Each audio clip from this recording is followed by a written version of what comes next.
सारे विपक्षी दल, ओवैसी हो, राहुल गांधी जी हो या अरविंद केजरीवाल हो या ममता जी हो, ये झूठ की राजनीति कर रहे हैं। भारतीय जनता पार्टी ने 2019 में अपने घोषणा पत्र में कहा है कि हम सीएए लेकर आएंगे और पाकिस्तान, अफगानिस्तान और बांग्लादेश के जो शरणार्थी है उनको नागरिकता देंगे। सीएए का कानून अभी चर्चा पर है। एक, इसमें एनआरसी का कोई प्रोविजन नहीं है।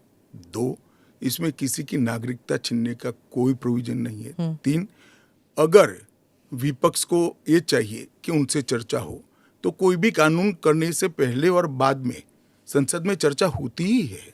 अब विपक्ष तुष्टीकरण की राजनीति कर कर, एपीसमेंट की पॉलिटिक्स कर कर वोट बैंक को कंसोलिडेट करना चाहता है। मैं उनको विनती करना चाहता हूं कि आप एक्सपोज हो चुके हो, ये मत करिए। पूरे देश की जनता जानती है कि सीएए इस देश का कानून है और ये 4 साल में मैं कम से कम 41 बार बोला हूं कि ये होगा, चुनाव के पहले होगा। सीएए का कानून कभी वापस नहीं जाएगा और भारत की नागरिकता सुनिश्चित करना ये भारत का विषय है, भारत की संप्रभुता का निर्णय है। इसके साथ हम कोई कॉम्प्रोमाइज नहीं कर सकते।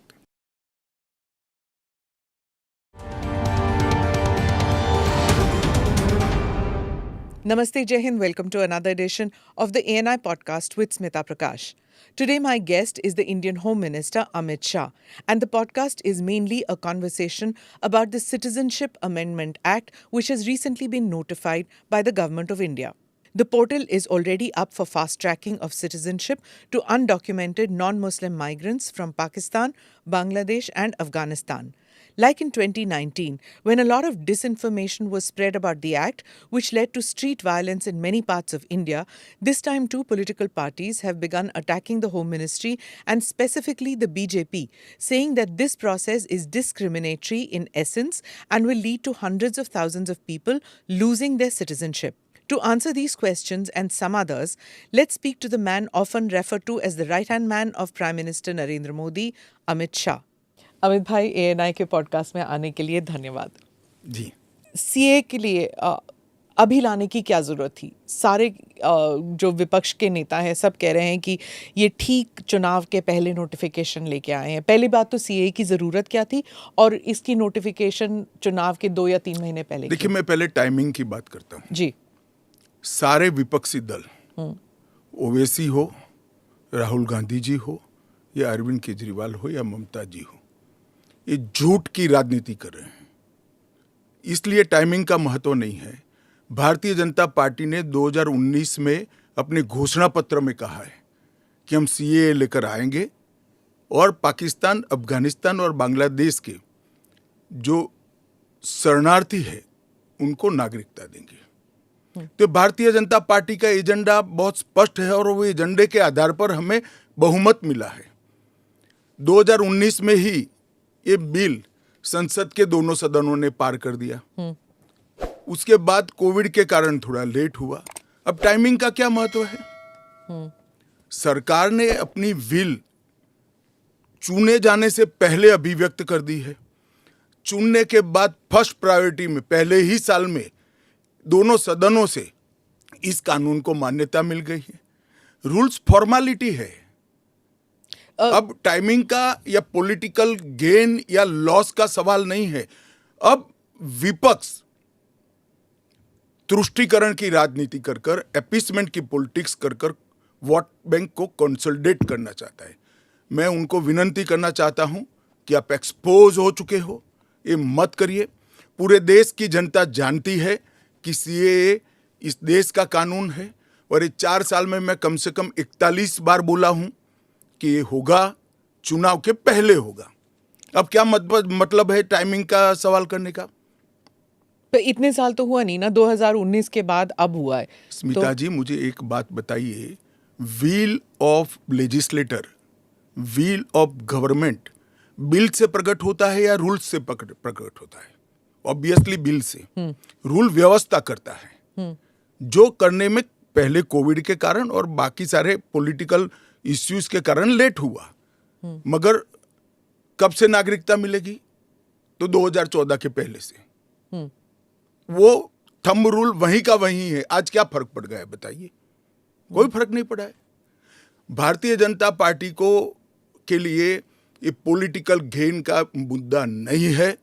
भारतीय जनता पार्टी के लिए, हमारे नेता नरेंद्र मोदी जी के लिए अफगानिस्तान, पाकिस्तान और बांग्लादेश से आए हुए करोड़ों शरणार्थियों को उनका अधिकार देने का मुद्दा है, उनकी वेदना से मुक्ति दिलाने का मुद्दा है और उनकी 3 पीढ़ी को न्याय देने का मुद्दा है, जो कांग्रेस पार्टी ने कभी नहीं दिया। आप कह रहे हैं करोड़ों लोग यहाँ आएंगे, लेकिन ये पॉलिटिकल नहीं है, मतलब आपको कोई पॉलिटिकल फायदा नहीं होगा। लेकिन जो विपक्ष है वो कहती है कि आप एक नया वोट बैंक बना रहे हैं, बीजेपी एक नया वोट बैंक बना रही है अपने लिए। देखिए, विपक्ष को और कोई काम नहीं। उन्होंने तो सर्जिकल स्ट्राइक और एयर स्ट्राइक को भी बताया कि आपका पॉलिटिकल फायदा है, तो क्या हम टेररिज्म पर कदम न उठाए? इन्होंने 370 को भी बताया कि ये आपके पॉलिटिकल फायदे के लिए कर रहे हैं। हम 1950 से कह रहे हैं कि हम 370 को हटाएंगे। उनका हिस्ट्री है, जो बोलते हैं वो करते नहीं है।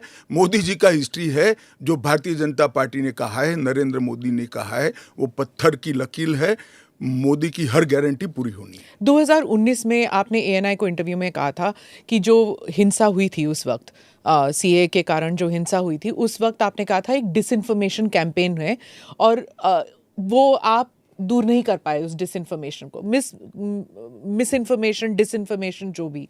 इस बार क्या पार्टी जो है या सरकार जो है उसको अलग कर पाई है? स्मिता जी, दरमियान में मैंने कहा 41 टाइम, 41 बार अलग अलग मंचों से इसके बारे में मैंने डिटेल बात करी है कि इस देश के अल्पसंख्यक माइनॉरिटीज या तो किसी और व्यक्ति को डरने की जरूरत नहीं है, क्योंकि सीए में किसी की नागरिकता लेने का प्रावधान ही नहीं है। सीए सिर्फ और सिर्फ 3 देश, अफगानिस्तान, पाकिस्तान और बांग्लादेश से हिंदू, सिख, बौद्ध, क्रिश्चियन और पारसी, जो जैन और पारसी शरणार्थी आए हैं, इनको उनका अधिकार देने का कानून है, नागरिकता देने का कानून है, जिससे इनके जीवन की वेदनाओं को हम कम कर पाए। मैं बाकी रिलीजन्स के बारे में बाद में आती हूँ, पहले मुसलमान समुदाय के बारे में बात करते हैं, क्योंकि चाहे ओवैसी साहब हों, चाहे ममता बनर्जी हों, और फिर बहुत से विदेशी मीडिया जो है वो भी कह रही है it's an anti Muslim law, because आप मुसलमानों को नहीं शामिल कर रहे हैं, तो वो क्राइटेरिया ही है कि मुसलमान नहीं होने चाहिए। ऐसा नहीं है। आप इस लॉ को आइसोलेशन में नहीं दे सकते। इस देश का एक इतिहास है। 15 अगस्त 1947 को देश का विभाजन हो गया, देश 3 हिस्सों में बंट गया। वो बैकग्राउंड है। भारतीय जनसंघ, भारतीय जनता पार्टी हमेशा विभाजन का विरोध किया। हम कभी सहमत नहीं थे। इस देश का विभाजन धर्म के आधार पर होना ही नहीं चाहिए था, मगर उस वक्त किया गया।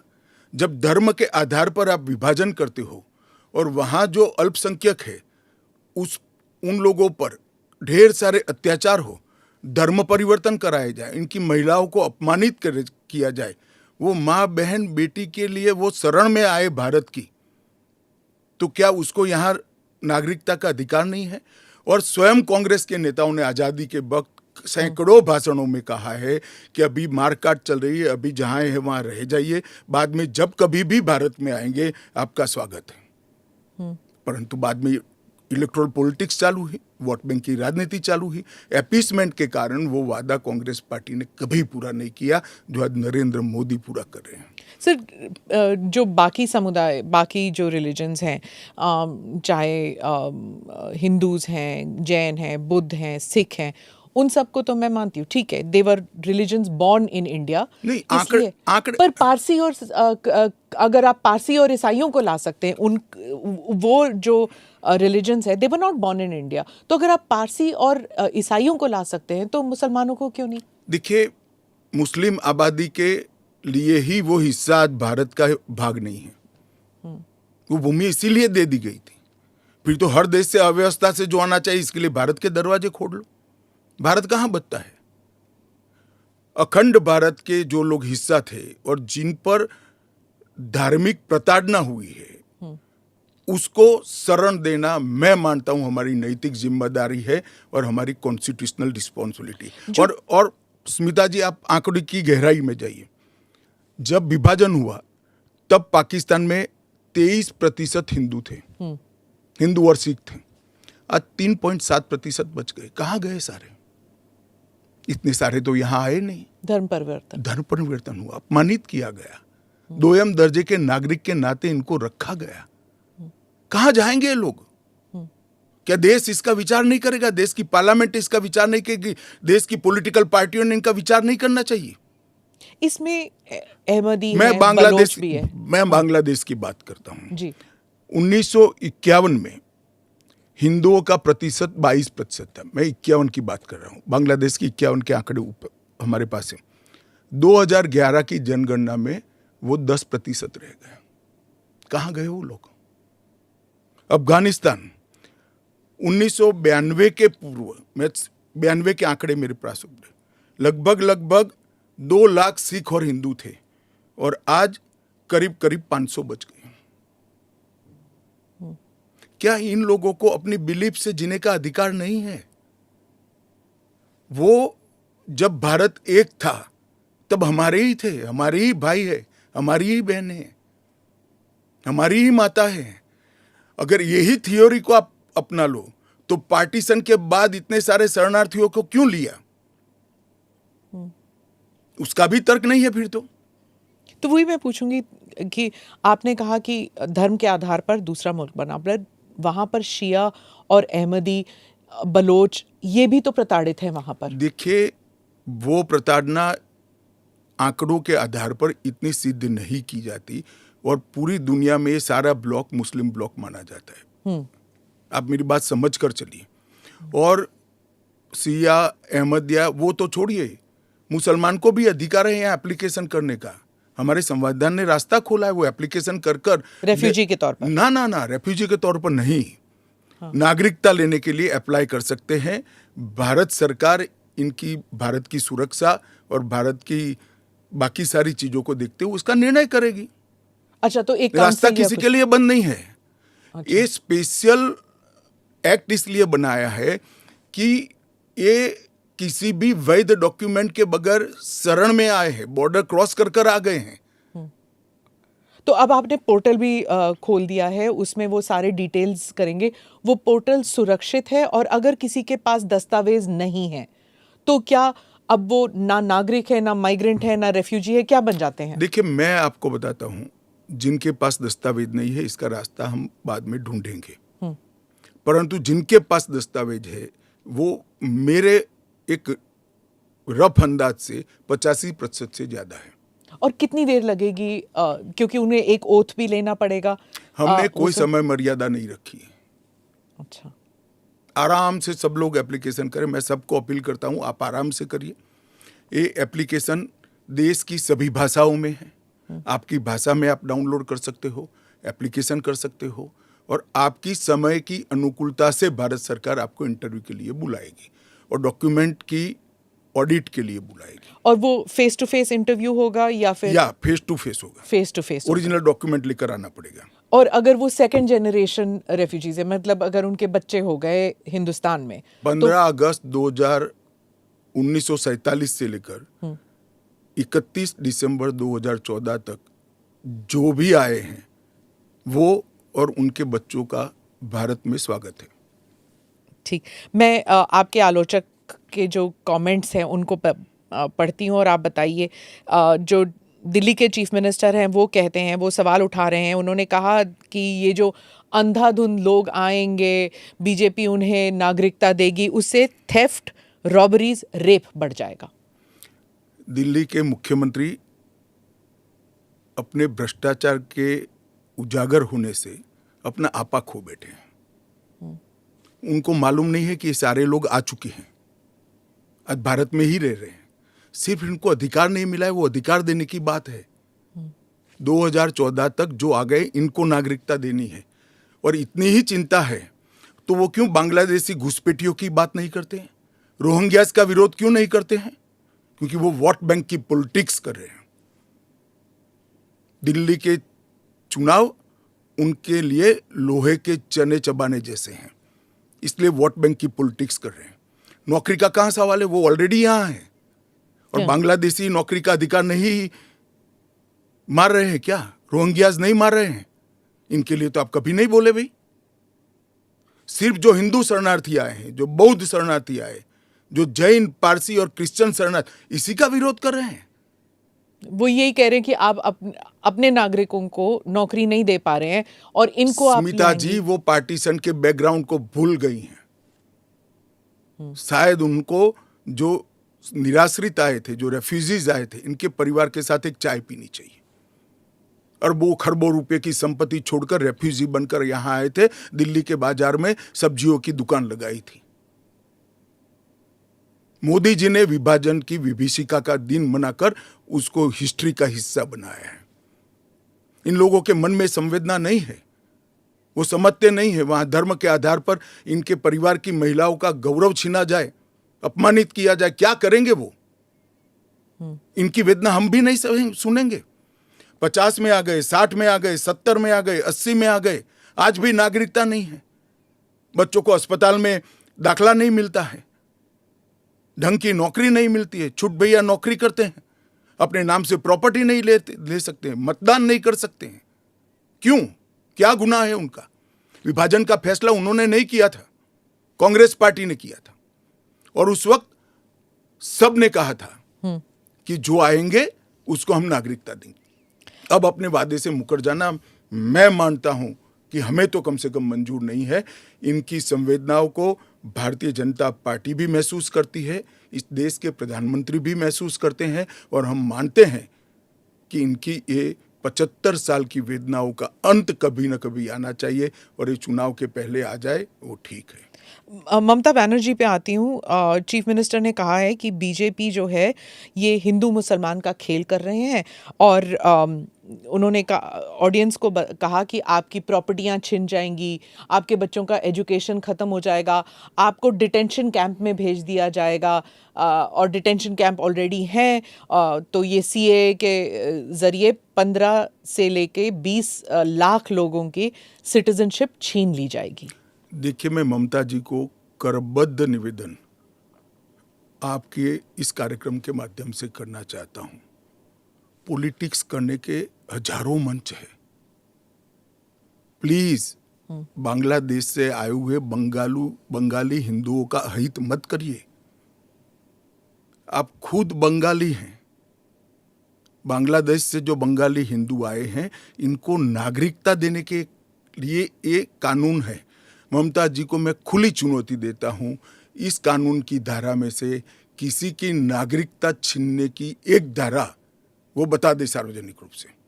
वो खौफ पैदा कर रही है, हिंदू और मुसलमानों के बीच में विखवाद कराना चाहती है, अपनी वोट बैंक का कंसोलिडेशन करना चाहती है। ममता जी, इसको मत रोकिए, करने जैसा काम है घुसपैठ रोकिए। नहीं रोक रही है वो नहीं कर रही, आप हमें कोऑपरेट नहीं कर रही।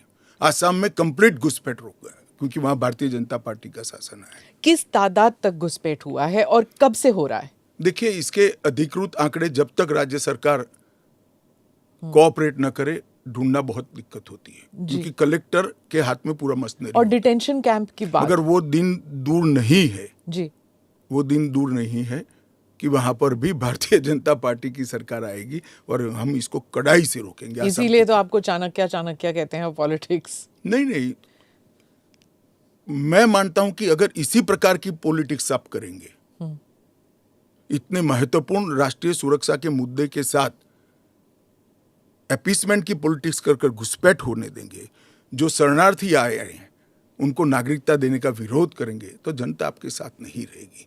ममता जी को शरणार्थी और घुसपैठिए दो शब्द के बीच का अंतर ही मालूम नहीं है। मालूम नहीं है या जान के नहीं कर रही?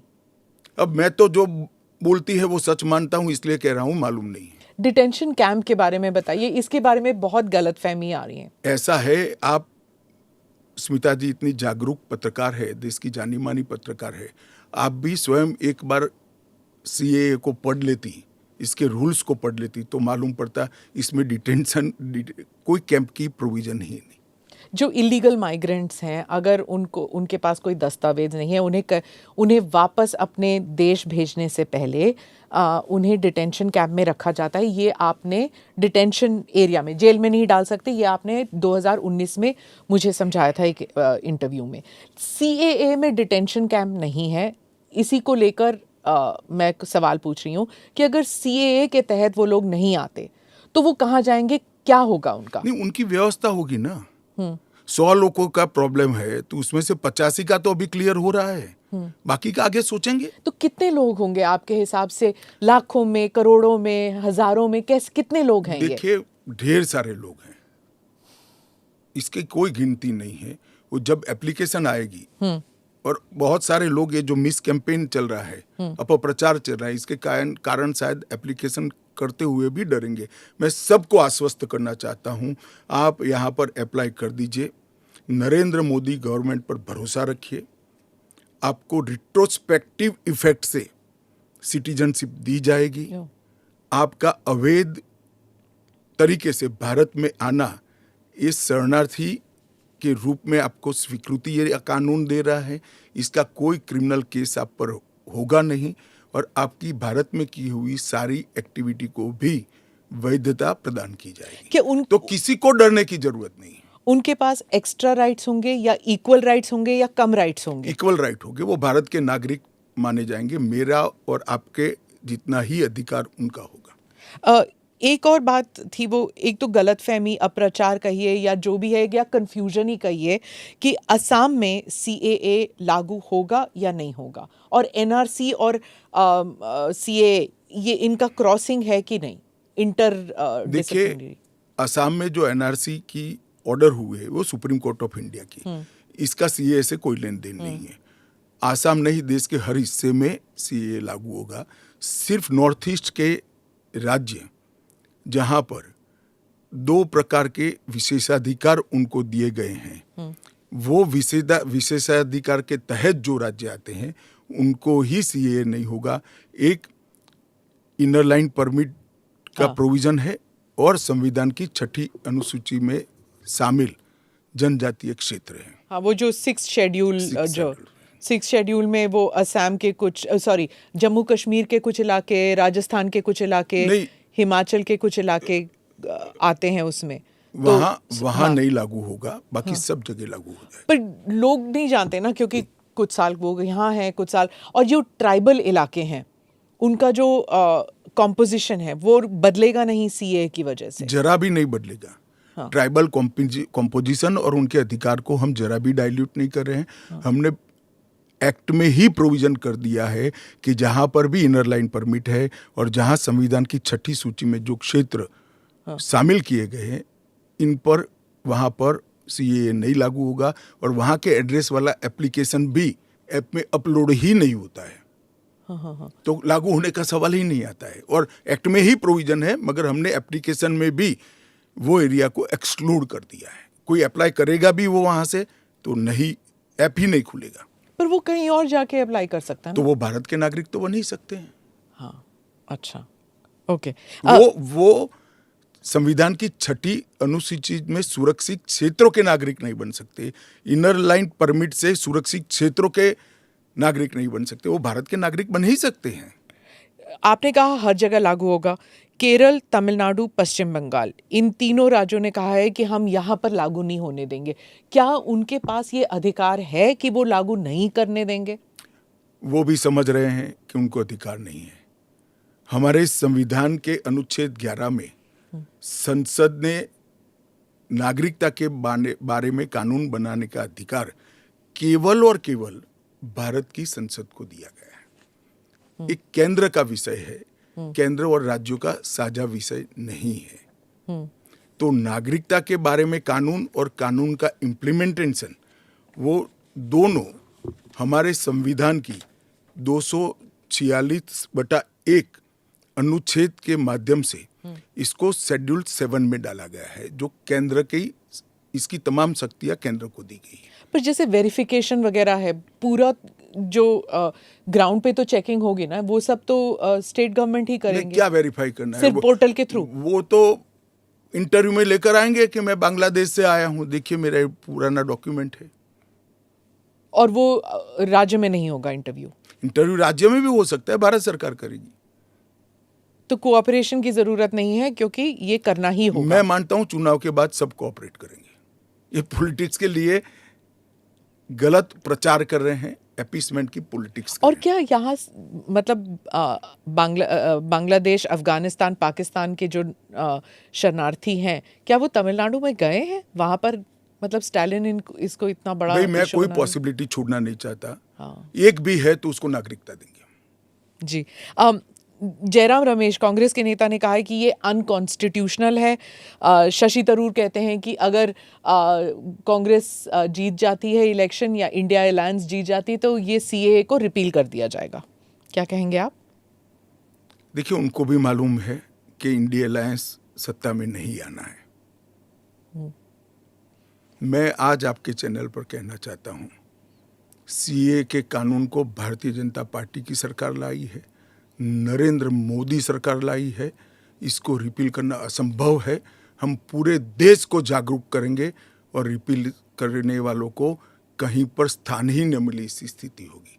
और जहाँ तक असंवैधानिक होने का सवाल है, वो आर्टिकल अनुच्छेद 14 का हवाला देते हैं। वो भूल जाते हैं कि अनुच्छेद 14 में 2 अपवाद रखे हुए हैं। एक रीजनेबल क्लासिफिकेशन का अपवाद है और दूसरा कानून के उद्देश्यों के साथ लॉजिकल संबंध होना चाहिए। तो वो आर्टिकल 14 का वायोलेशन नहीं करता है। इसमें रीजनेबल क्लासिफिकेशन बहुत स्पष्ट है कि जिन लोगों पर भारत के पुराने हिस्सों में आज वो विभाजन के कारण देश से कटे हैं, अफगानिस्तान, पाकिस्तान और बांग्लादेश में, जिन लोगों पर धार्मिक प्रताड़ना होने के कारण जो भारत की शरण में आए हैं, उसके लिए एक कानून है। तो रीजनेबल क्लासिफिकेशन बहुत स्पष्ट है और इसलिए ये पूरी तरह से संवैधानिक कानून है। एक और क्रिटिसिज्म है, महबूबा मुफ्ती कहती हैं कि ये सुप्रीम कोर्ट में जो है उसकी सुनवाई अभी बाकी है, तो इतनी जल्दबाजी क्यों?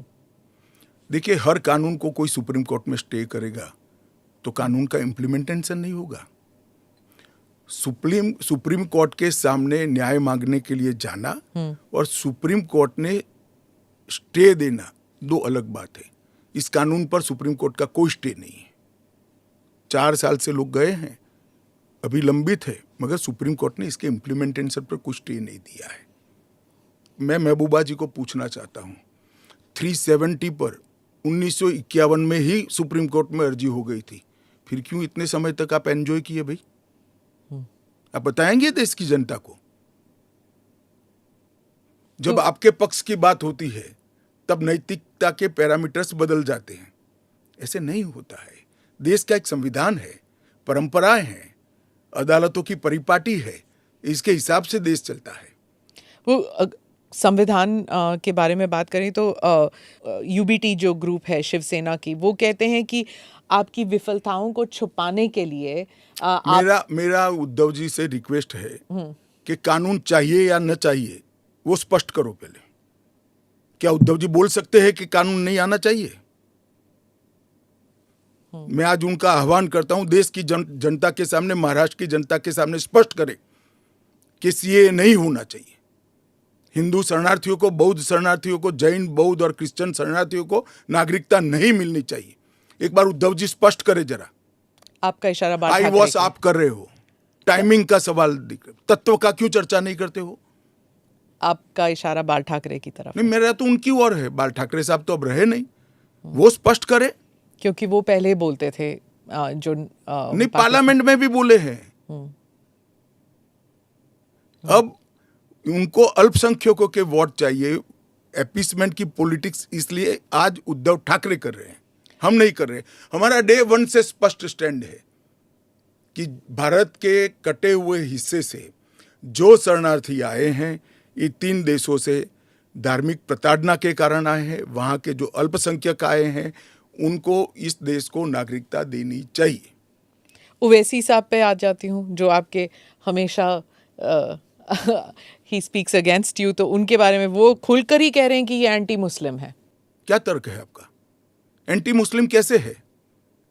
कि आप सिर्फ मुसलमानों को एक उसको आपने क्राइटेरिया बना दिया, ये मैं वो कह रहे हैं। क्राइटेरिया ये बना है कि जिस पर धार्मिक प्रताड़ना होती है इसको देंगे, और अगर वो और मुसलमान भारत तो के नहीं। पुराने हिस्से से मुसलमानों पर इसलिए धार्मिक प्रताड़ना नहीं हो सकती कि तीनों देश घोषित इस्लामी स्टेट है। कौन करेगा धार्मिक प्रताड़ना? कौन करेगा इस्लाम के अनुयायियों के साथ? ये तीनों देश घोषित इस्लामिक स्टेट है, इनके नाम के अंदर है, इनके संविधान में है। पर मैं फिर से वही पूछूंगी कि अगर आप ईसाइयों को दे सकते हैं, अगर आप पारसीज को दे सकते हैं जो इस्लामिक नहीं हैं, और अगर उन पर हो रहा है तो फिर आप why can't you give it मुसलमानों को क्यों नहीं? देखिए, ऐसे तो फिर दुनिया भर से देश में जो आए सबको नागरिकता दे। तो अमेरिका तो करता है ना, सबको ले हम भी लेता है। करते हैं, अप्लाई करे वो घुस कर नहीं आ सकते। उनको ऑफिशियल एयरपोर्ट से, ऑफिशियल पोर्ट से, ऑफिशियल लैंड पोर्ट से आने की परमिशन ही नहीं है, इसलिए बेचारे घुस कर आते हैं, शरण में आते हैं। अमित भाई, वो आपका एक वो इंटरव्यू बार बार लूप पे चल रहा है हर जगह कि क्रोनोलॉजी समझिए, सीए के बाद एनआरसी आएगा। देखिए, ऐसा है स्मिता जी, सीए का कानून अभी चर्चा पर है। एक, इसमें एनआरसी का कोई प्रोविजन नहीं है।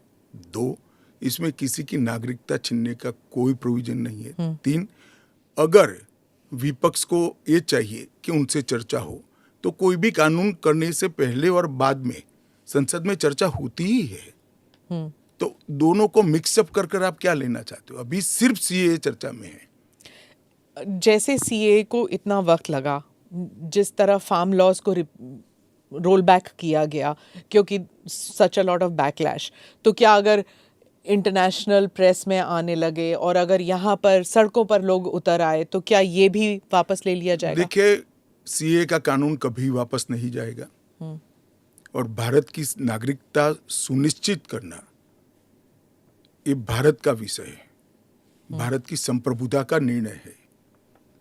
इसके साथ हम कोई कॉम्प्रोमाइज नहीं कर सकते। जब हम ट्राइबल एरियाज़ की बात करते हैं, अभी आपने कहा कि जो 6 शेड्यूल और जो काउंसिल्स, ट्राइबल काउंसिल्स का एरिया था, वहाँ पर ये ऑटोनोमस काउंसिल्स जहाँ पर हैं वहाँ पर नहीं होगा, लागू नहीं होगा। इन एरियाज़ में जो है डेवलपमेंट होता नहीं है क्योंकि इतने सारे लेवल्स ऑफ गवर्नेंस होते हैं वहाँ पर। आप 2 दशक पहले की बात कर रही हैं। हाँ, आज वहाँ जाकर आइए, मोदी जी ने पूरे नॉर्थ ईस्ट में एयरपोर्ट वगैरह, हाँ, एयरपोर्ट बना दिए, रेल पहुंचने को आ गई, रोड बना दिए, हर घर में बिजली पहुंच गई, शौचालय पहुंच गया, हर घर में स्वास्थ्य की सुविधाएं पहुंच गई, गैस का सिलेंडर पहुंच गया, शिक्षा की भी उच्चतम शिक्षा संस्थान आज नॉर्थ ईस्ट में एस्टैब्लिश हुए हैं। जो पोर्टल से जब इनको नागरिकता मिलेगी, इससे उनको क्या क्या सुविधाएं मिलेगी? क्या आम नागरिक की तरह, या फिर जैसे उनको ये दिखाना पड़ेगा कि हाँ सीएए के तहत हमको नागरिकता मिली है? क्या ये अलग आइडेंटिटी? ना ना ना ना ना, वो भारत के आम नागरिक की तरह ही भारत के नागरिकों की सूची में सम्मान के साथ समाहित हो जाएंगे, और उनको मेरे और आपके जितना ही अधिकार होगा।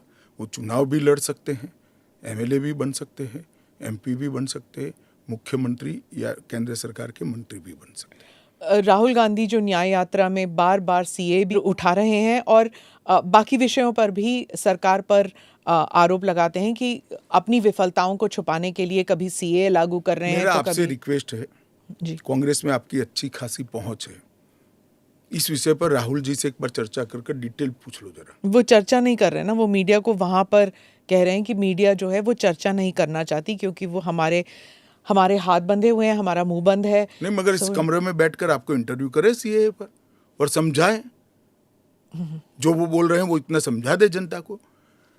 राजनीति के अंदर आपके निर्णय को जस्टिफाई करने की जिम्मेदारी आपकी होती है। जैसे मेरी सरकार का फैसला ऐसी है, इसके बारे में मेरी पार्टी के तर्क, मेरी गवर्नमेंट के तर्क, और क्यों ये देश के हित में है मुझे समझाना पड़ता है। जरा राहुल गांधी जी आपके इसी कमरे में आकर देश को समझा दे कि क्यों विरोध में है।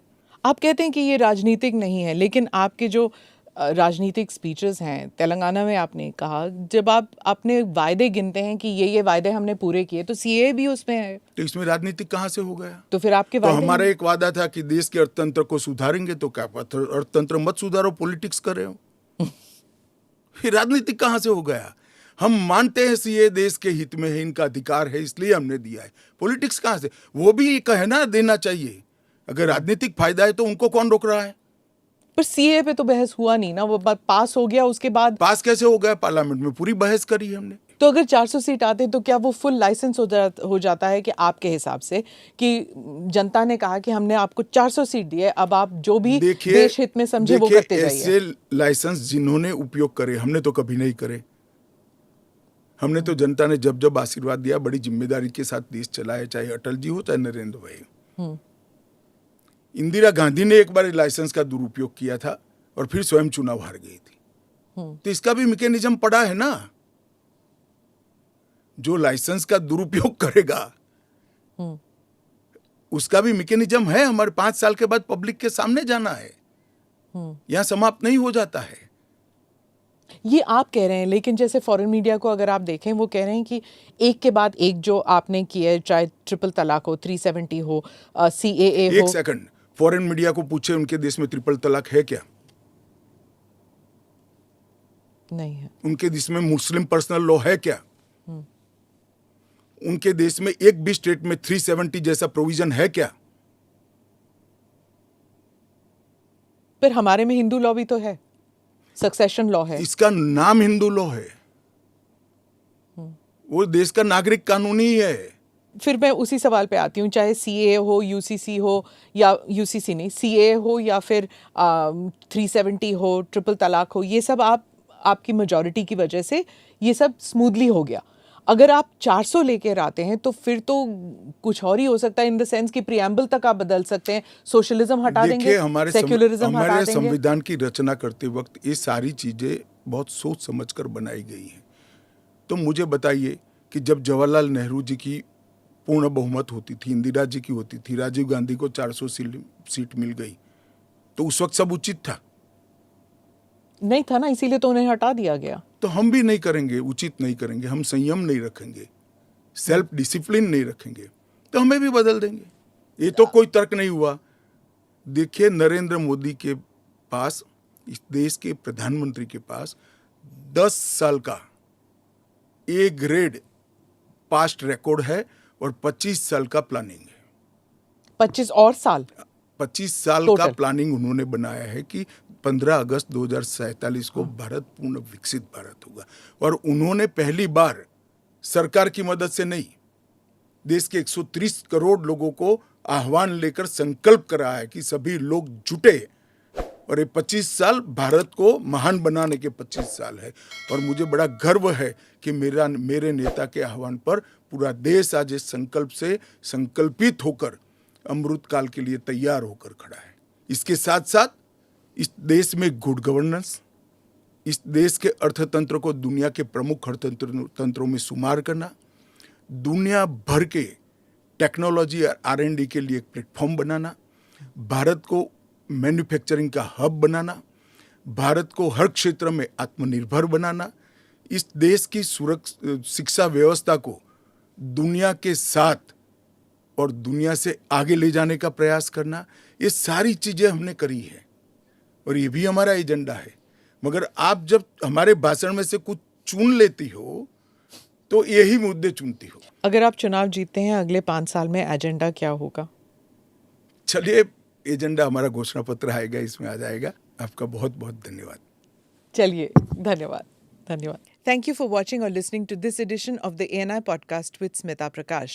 Do like or share this conversation with whoever you think will benefit from listening to this conversation. Namaste, Jai Hind.